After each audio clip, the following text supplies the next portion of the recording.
ঈশ্বরী মা। কিছুদিন আগেই আমি একটি মন্দির উদ্বোধনে গেছিলাম এই বরানগরেই। সেখানে প্রথমবারের জন্য আমি ঈশ্বরী মায়ের দর্শন পাই। সেই মন্দিরে যখন আমি পৌঁছালাম, তারপর সেখানের ব্যবস্থাপনা, সেখানে যা যা ঘটছিল, আমি বলতে পারি যা যা হচ্ছিল, সেই সব কিছু দেখে আমি ডিসাইড করি যে এই মন্দির নিয়ে একটা পডকাস্ট করতেই হবে। মন্দিরের কিছু বিশেষ ব্যক্তিদের সাথে আজকের পডকাস্টটি আমি করেছি, তাও আবার মন্দিরে বসে। একটা বিষয় বলতে পারি, সাউন্ড নিয়ে হয়তো একটু প্রবলেম হতে পারে, একটু নয়েজ আসতে পারে, তার জন্য ক্ষমা চেয়ে নিচ্ছে আগে থেকেই। কারণ যেই জায়গা, মানে আমাদের স্টুডিও তো ওটা ছিল না যে একদম সাউন্ড প্রুফ থাকবে। স্বাভাবিক একটা মন্দির, সেখানে সাউন্ডের একটু প্রবলেম হবেই, তো একটু মানিয়ে গুছিয়ে নিন। আশা করছি আজকের পডকাস্টটি আপনাদের খুব ভালো লাগবে। চলুন পডকাস্টটি শুরু করা যাক।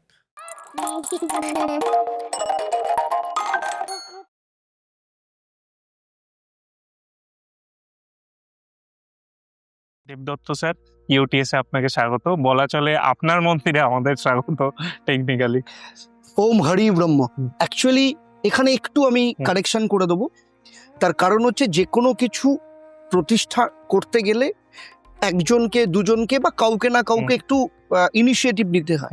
সেই জন্য এখন আমরা যারা রয়েছি তারা আমরা ইনিশিয়েটার মন্দিরটা তৈরি করার জন্য, কিন্তু মন্দিরটা সর্বসাধারণ। ফলে মন্দিরে আমাদের যতটা অধিকার, আপনারও ততটা অধিকার, যারা দেখছেন প্রত্যেকেরই ততটা অধিকার। মন্দিরটা সবার জন্য। আমি প্রথমে একটা জিনিস জিজ্ঞেস করি, প্রথম দিন যেদিন আমি এই মন্দিরে এসেছিলাম আমার সত্যিই খুব ভালো লেগেছিল। সেদিন আপনাকে বলেও ছিলাম আমি, তার জন্যই এই পডকাস্টটা করা, যে এরকম হঠাৎ মন্দির, এই বিষয়টা জানার জন্য মূলত। আমি প্রথমে জিজ্ঞেস করি, হঠাৎ এরকম একটা আইডিয়া বা এরকম একটা মন্দির প্রতিষ্ঠান, এই আইডিয়াটা এলো কোথা থেকে? অ্যাকচুয়ালি আমাদের প্রথম যেটা ভাবনাতে এসেছিল, আমাদের কিছু সোশ্যাল ওয়ার্ক, কিছু কাজকর্ম বহুদিন ধরে ইনার স্পিরিচুয়ালিটিকে জাগ্রত করার জন্য অনেক ধরনের আমরা চিন্তা ভাবনা করছিলাম। এবং সেইখানে যেহেতু আমি আমার গুরুর থেকে ঠাকুর শ্রী শ্রী রামকৃষ্ণ পরমহংস দেবের কথা এবং তার মত, তার পথ আমি শিখেছিলাম, তো সেই হিসেবে তার নামেই আমরা একটা অর্গানাইজেশন তৈরি করেছি, ঈশ্বর inner spirituality and wisdom organization of Shri Ramakrishna Paramahamsadev. তো এটা নিয়ে কাজ করবার পর অ্যাকচুয়ালি আমি যে পথে দীর্ঘ বছর ধরে সাধনা করে এসেছি, সেটা হচ্ছে তারা, মা তারা তন্ত্রের সাধনা করেছি। আমার গুরু আমাকে সেটা শিখিয়েছেন। কিন্তু ঘটনাক্রমে দীর্ঘদিন ধরে যেহেতু তারা তন্ত্র চর্চা করতাম, কখনো আপনার মহাকাল নিয়ে কাজ করতাম, তো সেই জন্য স্বপ্নে সবসময় ভৈরব আসতো। ভৈরব মানে কুকুরকে আমরা ভৈরব বলি, তো ভৈরব আসতো সমস্ত কিছু। এই করতে করতে হঠাৎ করে স্বপ্নে এলো শিয়াল। কেন আমি বলছি, তার কারণ হচ্ছে, প্রথম কথা, ছোটবেলা থেকে কালী পুজো বলতে আমার স্মৃতির মধ্যে যেটা আসতো সেটা হচ্ছে, আমার বাবা প্রচুর চকলেট বোম কিনে দিত। ছোটবেলায় প্রচুর চকলেট বোম ফাটাতাম, কারণ দুর্গাপুজোর ওই আলোর পর, যারা আগে যারা কালী পুজো জানেন, যে কালী পুজো মানে হচ্ছে অল্প আলো আধারির পুজো। পান্নালাল ভট্টাচার্যের গান চলবে, একদিন কি দুদিনের পুজো হবে, পুজো মিটে গেল। আর হচ্ছে উদ্দীপনা যেটা থাকতো সেটা হচ্ছে বাজি ফাটানোর। কোনোদিন কালী পুজো করব বা কালী মন্দির প্রতিষ্ঠা করব, এটা আমার কখনো কল্পনাতে আসেনি। কিন্তু যেহেতু তারাতন্ত্রের চর্চা করতাম, দীর্ঘ বছর ধরে করেছি, দীর্ঘ দশক ধরে করেছি, কিন্তু হঠাৎ করে স্বপ্নে প্রথম আসে ভৈরবের বদলে শেয়াল। আচ্ছা।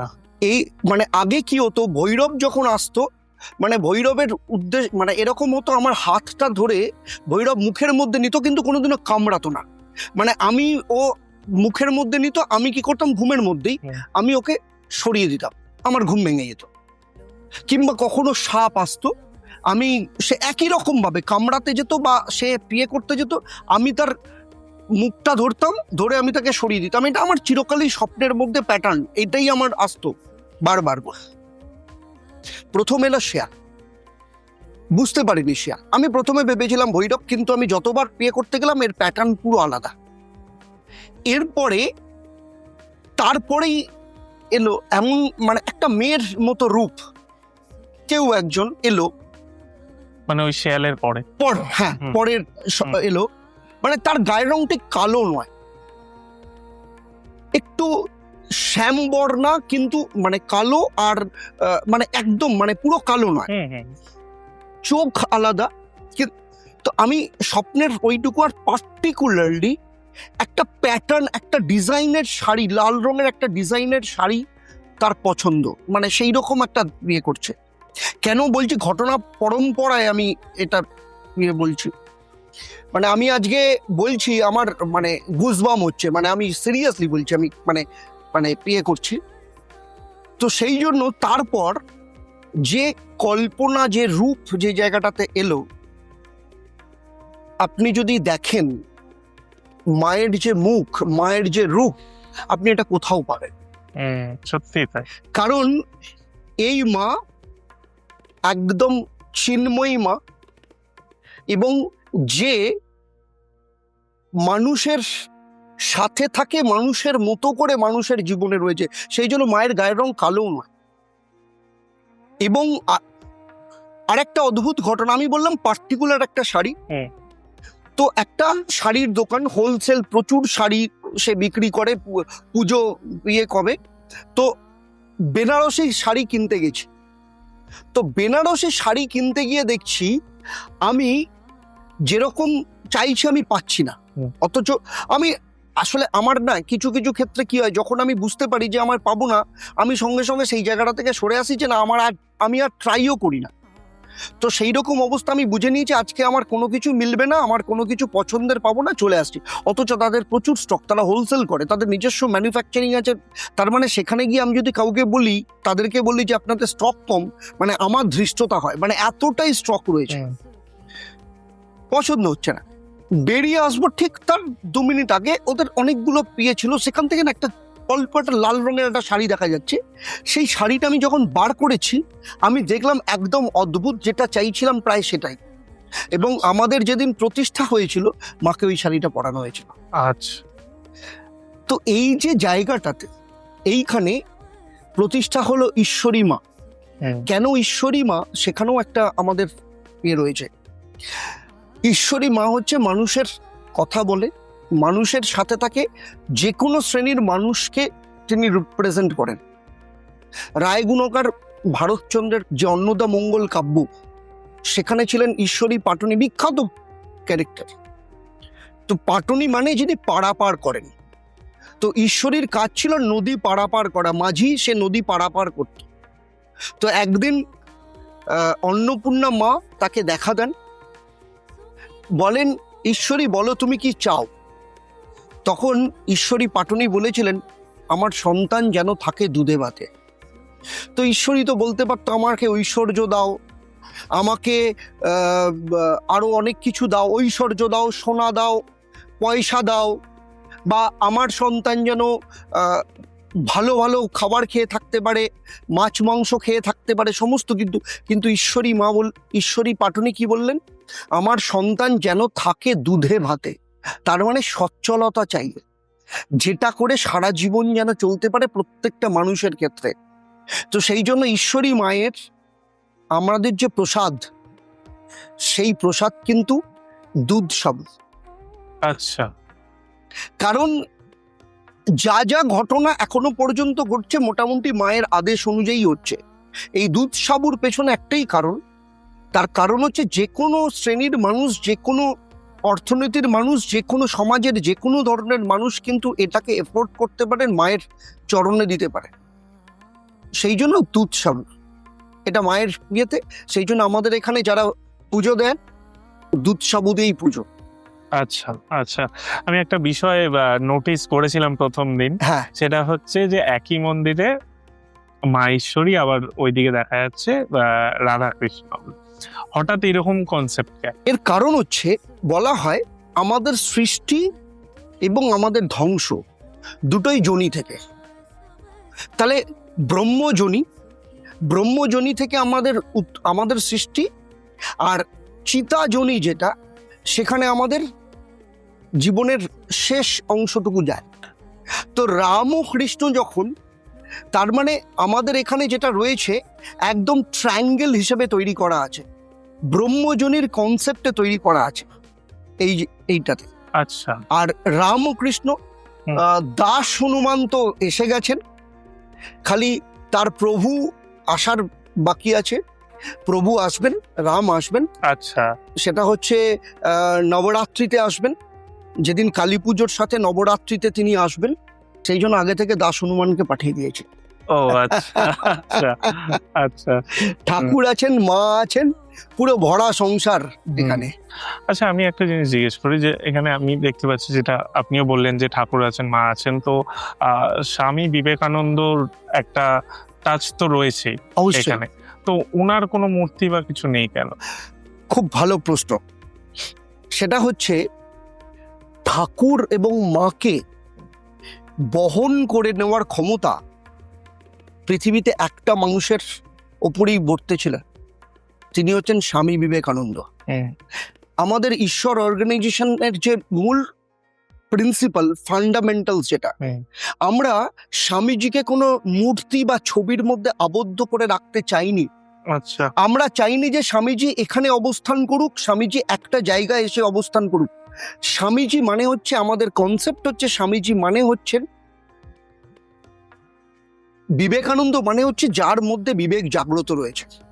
তার মানে আমরা এপাশে যারা রয়েছি, আমরা প্রত্যেকেই বিবেকানন্দের ধারক বাহক, কারণ সেই শক্তি না থাকলে আমি এদেরকে বহন করার ক্ষমতা আমাদের কারোর মধ্যে নেই। সেই জন্য যে ভক্তরা আসেন, তিনি পুরুষ হতে পারেন, নারী হতে পারেন, যারাই পুজো দিতে আসছেন, এপারে আমরা যারা সেবায়েত রয়েছে, আমাদের প্রত্যেকের মধ্যেই বিবেক জাগ্রত রয়েছে। সেই জন্য আমাদের প্রত্যেকের মধ্যেই বিবেকানন্দ বাস করছেন। সেই জন্য বিবেকানন্দ কোনো একজন মূর্তি বা একটা ছবির মধ্যে আমরা আবদ্ধ রাখি। আচ্ছা আচ্ছা। একটা জিনিস আমি জিজ্ঞেস করি, সেটা হচ্ছে যে মানে এখানে তো মনে হয় নিত্য পুজোই হয়। নিত্য পুজো হয়। মানে কি কি হয় এখানে? আমাদের এখানে সকালবেলা মোটামুটি 5টা সময় আমাদের মঙ্গল আরতি দিয়ে শুরু হয় প্রত্যেক দিন। তারপরে সারাদিন ধরে পুজো থাকেন, ভক্তরা আসেন, নিজেদের মতো করে পুজো দেন। দুপুরবেলা ভোগ আরতি হয়। ভোগ আরতি প্রত্যেক দিনই হয় এবং ভোগের আমাদের এখানে ব্যবস্থা রয়েছে। ভোগ আরতি মোটামুটি 1টা-1:30টার মধ্যে কমপ্লিট হয়ে যায়। তারপরে ভোগ খাওয়ার ব্যবস্থা থাকে। সেই সময় আমাদের গর্ভগৃহ বন্ধ থাকে। আচ্ছা। 1:30টা থেকে 4টে অবধি আমাদের গর্ভগৃহ বন্ধ থাকে। আবার 4টে থেকে রাত্রি 9টা অবধি খোলা থাকে। তার মধ্যে 6:30 থেকে আমাদের সন্ধ্যা আরতি হয়। আচ্ছা, মানে এটা প্রত্যেক দিন আছে। আচ্ছা। আর আমি সেদিনকার প্রথম দিন এসে দেখছিলাম একটা যজ্ঞের ব্যাপার হচ্ছিল কবি, সেদিন কি প্রতিষ্ঠার জন্য বলে ওরকম হচ্ছিল। কিন্তু আমাকে যেটা আপনি অফ ক্যামেরা যেটা বলছিলেন, যে একটা সামনেই একটা পুজো আছে, অন্নপূর্ণা পুজো। সব আমি জাস্ট কেটেই বলছি যে এখানে কি আপনার আবার বলবো না যে যেটা আপনি বললেন যে আমাদের এই মন্দিরে কি সব ধরনের পুজোরই আপনি পরিকল্পনা করছেন? একদম সব ধরনেরই পুজো হবে। আচ্ছা। যেমন আমাদের এখানে আমরা যেটা ঠিক, আমাদের শনি মঙ্গলবার দিন আমরা এখানে মায়ের যে পুজো, বিশেষ পুজো হয়। অমাবস্যা তিথিতে পুজো, এছাড়া বিশেষ যে তিথিগুলো থাকে পূর্ণিমাতে বাঁকে বিহারী রয়েছেন, রাধা রানী রয়েছেন, তো সেখানে পুজোর জায়গা থাকবে। প্লাস প্রত্যেক দিন রামকৃষ্ণ সারদা মায়ের আরতিও হয়। এর সাথে যেটা রয়েছে আমাদের 26 তারিখ অন্নপূর্ণা পুজো রয়েছে। এই মাসের 26 তারিখ অন্নপূর্ণা পুজো আছে। সেই দিন কিন্তু কুমারী পুজো আছে এখানে। হ্যাঁ। আবার পরের মাসে আমাদের নীল উৎসব রয়েছে। আর যেটা আমরা করব সেটা হচ্ছে, বহু মানুষ যেটা থেকে আমরা পারি না সব সময়, সেটা হচ্ছে বেনারসে বা উজ্জয়িনীতে গিয়ে আমরা ভস্ম অভিষেক দেখার ব্যাপারটা।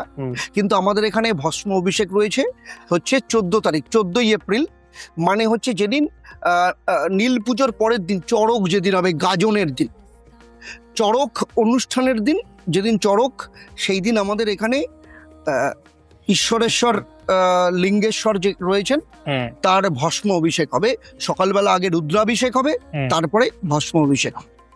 আচ্ছা, মানে একদম অন্য ধরনের পরিবেশ একটা হতে চলেছে, যেটা বোঝাই যাচ্ছে আগামী দিনে।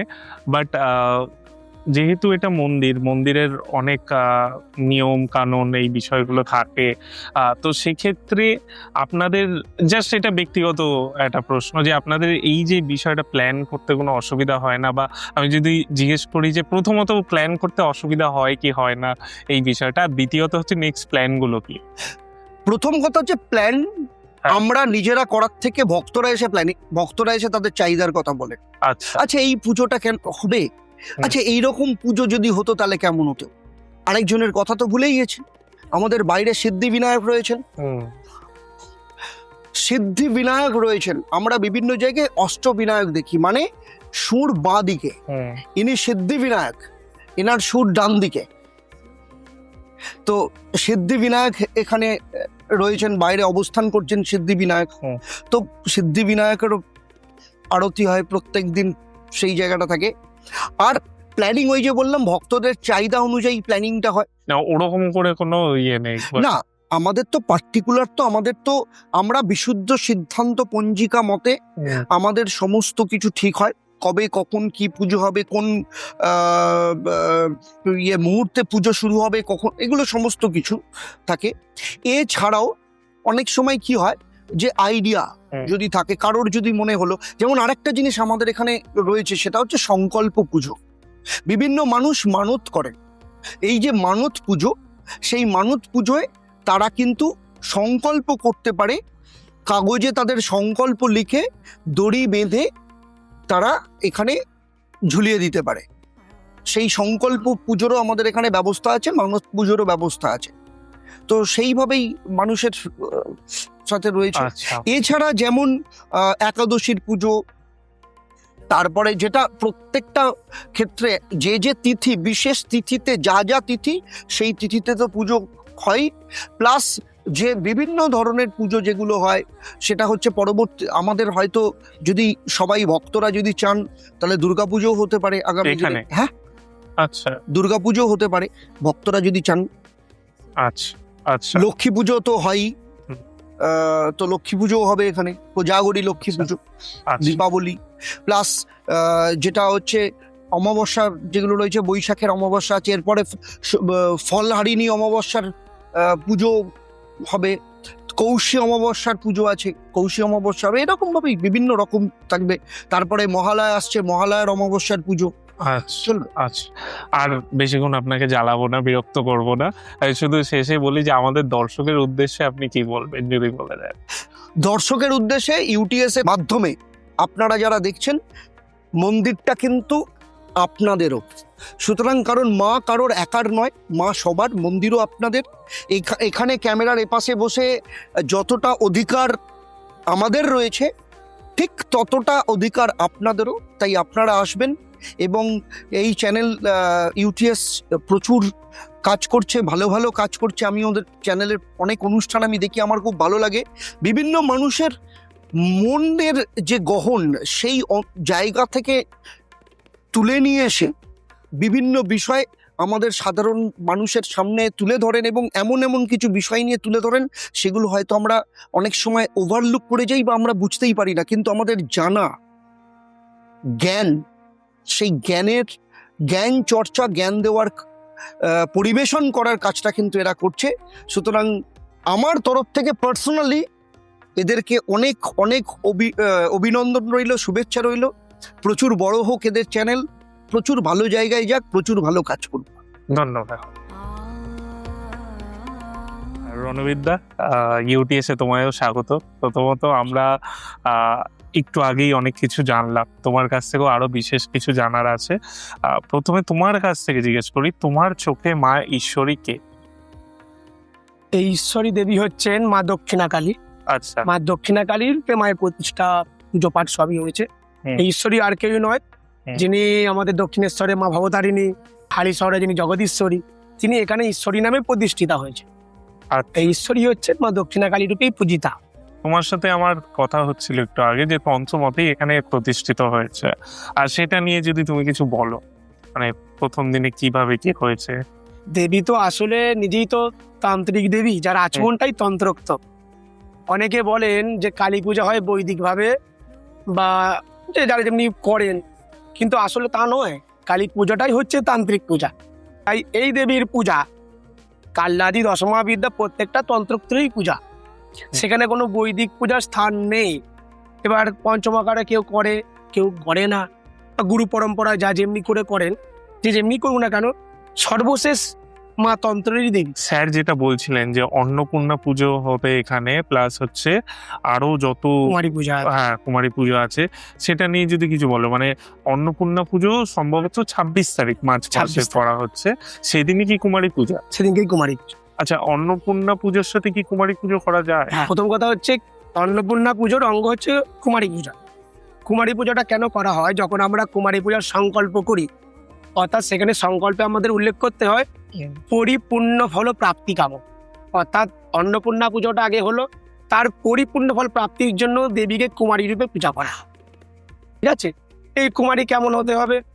সে রজস্বলা হবে না, অর্থাৎ প্রথম বর্ষ থেকে যতদিন না সে ঋতুমতী হচ্ছে তার আগে পর্যন্ত তাকে কুমারী রূপে পূজা করা যায় পরিপূর্ণ ফল প্রাপ্তির আসার জন্য। অর্থাৎ এই প্রথম বর্ষ থেকে যতদিন না সে কুমারী পুজোর যোগ্য থাকছে, প্রত্যেকটা বয়স অনুযায়ী তার নাম হয়। সন্ধ্যা, উমা, কালিকা, অম্বিকা, এরকম ভাবে প্রত্যেকটা বয়স অনুযায়ী নাম হয়। এই নামেই তার প্রধান পূজাটা হয়। আচ্ছা আচ্ছা। কুমারী মানে এই ক্ষেত্রে তো তাহলে আমি যদি নর্মাল ভাবে বলি যে একটি বাচ্চা মেয়েকেই পুজো করা হচ্ছে, এখানেও কি তাই?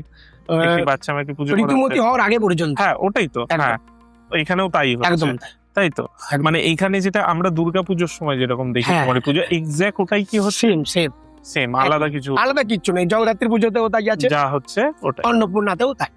আচ্ছা আচ্ছা। এবার আসি এখানকার রিচুয়ালস নিয়ে, এখানে কি কি হয়, মানে এই মন্দিরে কি কি হয়? আচ্ছা, এই মন্দির তো খুবই প্রতিষ্ঠা হয়েছে কিছুদিন আগে। তাই এই মন্দিরে মা ঈশ্বরী দক্ষিণাকালী প্রতিষ্ঠা হয়েছে। মায়ের যে প্রত্যেকটা অমাবস্যা হিসেবে প্রত্যেকটা তিথির পুজো হবে, অমাবস্যা তিথির পূজা। তার মধ্যে বিশেষ যে কটা আমাদের অমাবস্যা আছে, প্রতিটাই গুরুত্বপূর্ণ। তার মধ্যে তোমার ফলহারিণী অমাবস্যা জ্যৈষ্ঠ মাসে, কৌশী অমাবস্যা ভাদ্র মাসের, মহালয়া, মৌনী অমাবস্যা, এইগুলোই মায়ের বিশেষ উপাচারে পূজা হয়। আচ্ছা। প্রত্যেকটাতে মায়ের ভোগ রাগের ব্যবস্থা করা হয়েছে। এইগুলো ছাড়াও যেহেতু আমাদের ভগবান শ্রীকৃষ্ণ প্রতিষ্ঠা হয়েছে, জন্মাষ্টমীও পূজা হবে, রাধাষ্টমীও পূজা হবে। এখানে ঈশ্বরেশ্বর শিব অর্থাৎ হ্যাঁ। দেবী ঈশ্বরী, তার ভৈরব হিসাবে ঈশ্বরেশ্বর মহাদেব প্রতিষ্ঠা করা হয়েছে। তাই এই ঈশ্বরেশ্বর মহাদেবের ওপরে নীল ষষ্ঠীর পূজা হবে, নীল পূজা যেটা বলা হয়। তার পর দিবসে ভস্মাভিষেকের মাধ্যমে রুদ্রাভিষেক পূজা হবে। রুদ্রাভিষেক ভস্মাভিষেক এই তার উপরে করা হবে। এই ভস্ম অভিষেক যেটা তুমি বলছো, এই বিষয়টা কি, মানে এটা কেন করা হয়? আচ্ছা, ভস্মটা কি? অর্থাৎ হচ্ছে আমাদের এই মহাজাগতিক, আমাদের এই যে মানব যে আমাদের সব যেটা আছে, আমরা যে থাকি, ভস্ম হচ্ছে তার কি সর্বশেষ পদার্থ। ভস্ম মানে ভস্ম মাধ্যমে তার শেষ ধরা। শেষ। মহাদেব এই ভস্ম হচ্ছে তোমার আমাদের এই মানব জীবনের কঠিন সত্য বলা চলে। একদম কঠিন সত্য, প্লাস হচ্ছে আমাদের যে অহংভাব, অহংকার, এগুলো ত্যাগ করেই যে থাকে, সেটা হচ্ছে ভস্ম। ভস্মের মাধ্যমে ত্যাগ, প্রথম পরিষ্কার কথা, ভস্মের মাধ্যমে তার ত্যাগকে ধরা হচ্ছে। যে আমরা যে অহংকার করি বা আমাদের যে আধ্যাত্মিক বিশুদ্ধতার প্রতীক এই ভস্ম, ভস্মের মাধ্যমে যেমনি একদিকে শেষ ধরা হচ্ছে, একদিকে আমাদের আধ্যাত্মিক বিশুদ্ধতার প্রতীক এই ভস্ম। এর দর্শনে আমাদের শারীরিক মানসিক শান্তি আসে, যেটা তোমার দেখবে মহাকালেশ্বরে হয়। এই ভস্মটা কি? ভস্মটা হচ্ছে গরুর ছাই, ঘুটের যে ছাইটা আছে, গরুর যে গোবরের ঘুটের ছাই। এটা ছাড়াও বিভূতি হতে পারে। অরিজিনালি মহাকালেশ্বরে যেটা করা হতো আগে, এখনো কিছু আছে, যেটা হচ্ছে তোমার চিতার ছাই দিয়ে অভিষেক করার। সেক্ষেত্রে এখন হয়তো কিছু এদিক ওদিক বদল হয়েছে। তেমনি হচ্ছে এখানে গরুর ঘুটের ছাই আর এখন বিভূতি যেগুলো পাওয়া যায়, এইগুলো দিয়ে মহাদেবের অভিষেক। মহাদেব তো খুব অভিষেক প্রিয়, এইগুলো দিয়ে ভস্ম তৈরি করে অভিষেক করা হয়। আচ্ছা, আমি প্রথম দিন যেদিন এসেছিলাম এখানে দেখছিলাম যে প্রচুর যজ্ঞ হচ্ছে। হ্যাঁ, আমি জাস্ট শেষ প্রশ্ন জিজ্ঞেস করব যে এই যজ্ঞের মাধ্যমে কি প্রাপ্তি হয় বা কি লাভ হয়? আচ্ছা আচ্ছা, অর্থাৎ সেদিনকে যে প্রতিষ্ঠার যজ্ঞ দেখছিলে, সকালে তো মায়ের স্নান অভিষেক করা হয়েছিল, অধিবাস্ত সবই হয়েছে। সেইটা সকালে যেটা দেখেছিলে সেটা ছিল এই যে বাস্তু টোটাল যেটা আছে তার হ্যাঁ। বাস্তু যাগ।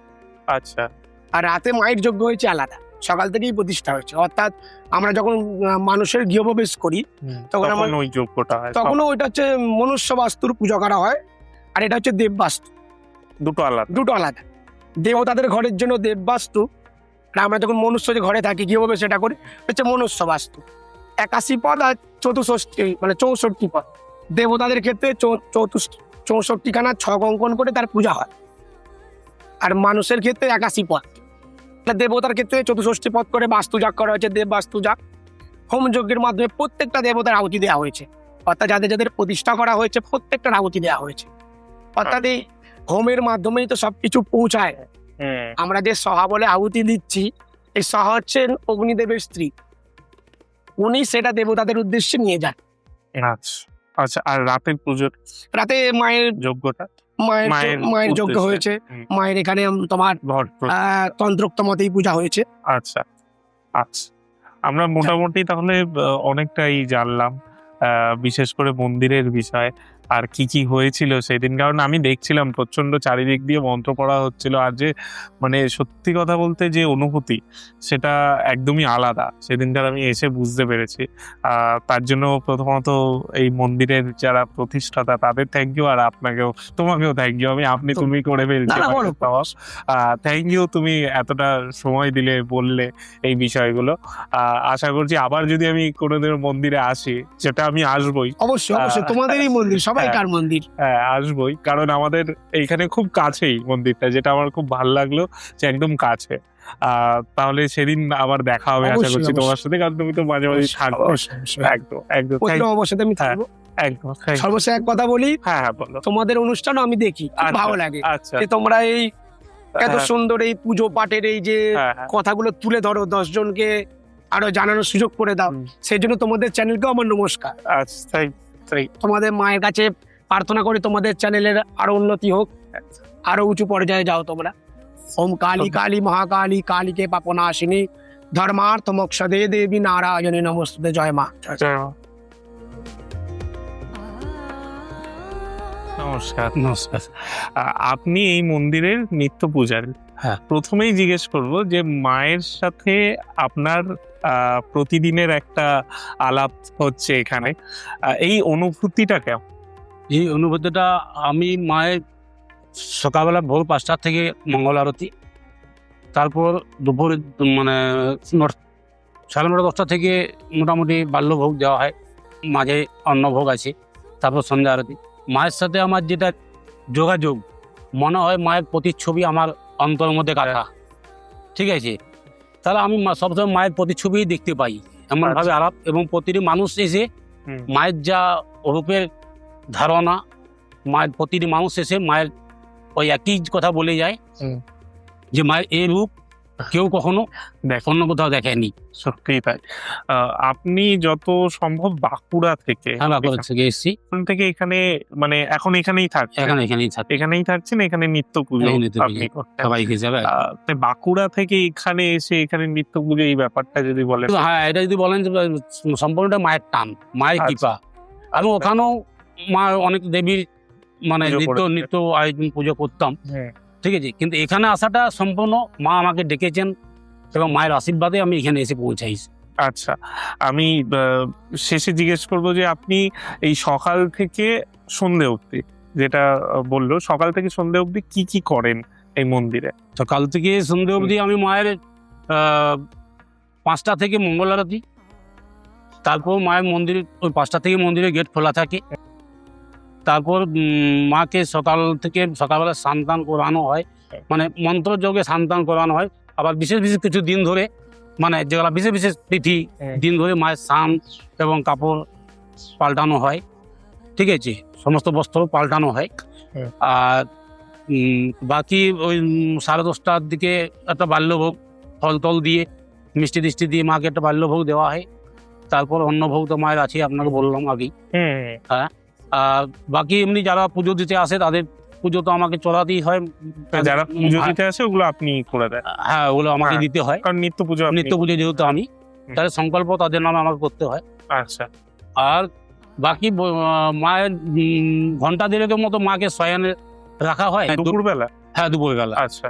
ঠিক আছে, তারপরে 4টার থেকে মন্দির খোলা থাকে, আবার ভক্তরা আসে, হুম। কেউ কেউ পুজো দেয়।